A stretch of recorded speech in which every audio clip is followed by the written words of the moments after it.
I traveled all the way across the country to rob a goddamn charity. I got an associate who's got this thing all lined up. What associate?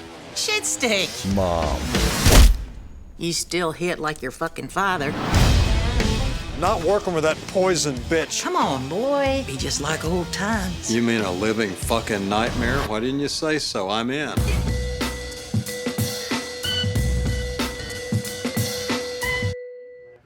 I'm loving the ambiance. I in know. here. I walked in this morning and went, oh my God. We have the full theme. So you and Billy Bob, incredible. Thank Clearly, you. like, we loved watching you all together, and you described him as a very truthful actor, similar to your previous co-stars from American Horror Story. Can you elaborate on that and kind of just what you mean? Well, I remember Marlon Brando was saying once, when they call action, don't do anything. You know, and Billy Bob he's not a Hollywood actor. He's always followed his own nose, you know, and he just is honest off screen, and he brings that honesty with him on. I just don't think he's capable of being phony at all. And so when you look into somebody's eyes who is that way, it really keeps you on your toes, and you can't fool around. You know, you can't. You just have to open it up. You know. Sure you won't die up there. I've done smaller spaces, trust me. Well, if you don't make it, son, I got a cigar box make a nice casket. Who you calling son? Well, I'm proud to say that my is colorblind, so you never know. Oh.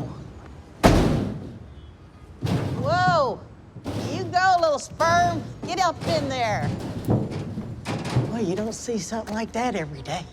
And you've played some pretty intense characters. Your current role, American Horror Story, which I love, by the way, and then playing this terrible mom in Bad Santa 2.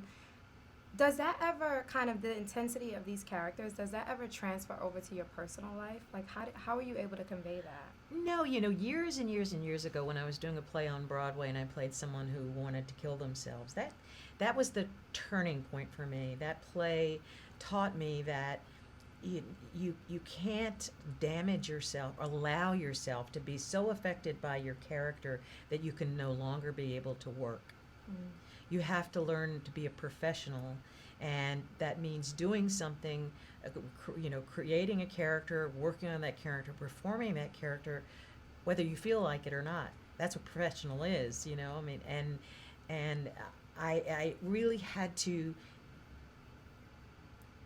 let go of that, of just being so in it, man. I'm just so in it. It just doesn't. You can't do that.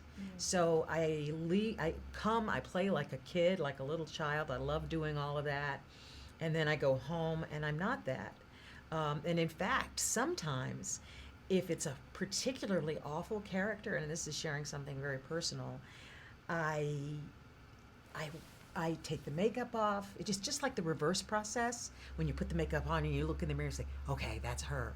It's the reverse process for me at night. Take the makeup off, take away the costume.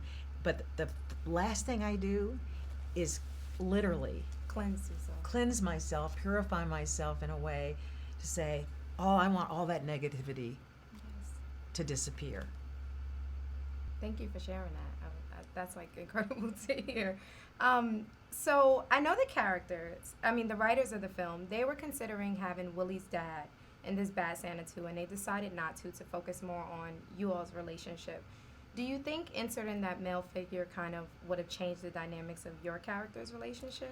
Yeah, I mean, I think it would have made it testosterone heavy. Can I say that? And I think it's a good balance, you know, that, and it's interesting. I think it's more interesting to have a mother figure there who's just, you know, I was saying earlier to someone, it's like when you see an alien, you see the mother, and you just keep looking up and up and up. And the mother-son relationship is very complex, where I find the father-daughter complex, you know, stronger and more interesting. So I think for this film, it really worked.